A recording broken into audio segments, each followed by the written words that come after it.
High বন্ধুরা, আজকে আবার চলে এলাম একটা ভিডিও নিয়ে। এখন চলে এসেছি গিরিমোড়, দেপাল গিরিমোড়, গোবিন্দপুর, যেখানে আজকে সন্তোষী পূজা উপলক্ষে ঘরের তোলনা আছে। এখানে সেটা চলে এসেছে নিউ সাউন্ড প্লাস, যেখানে আজকে রানিং হবে সন্ধ্যার সময়। অলরেডি বাজানো শুরু করে দিয়েছে। তো চলো দেখাই কেমন বাজাচ্ছে এবং মেশিন অ্যাম্পলিফায়ার সব দেখাচ্ছি। চলো।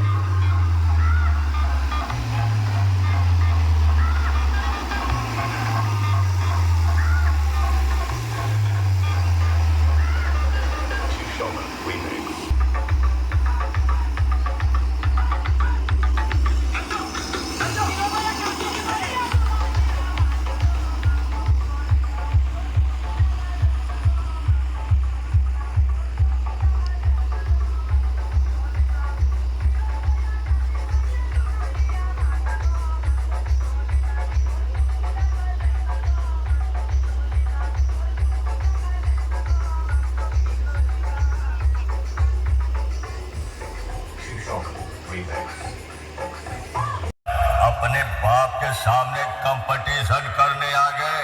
अपने बाप के सामने बाप बाप होता है, बेटा बेटा होता है। গোবিন্দপুর মাতৃসেবা সংঘ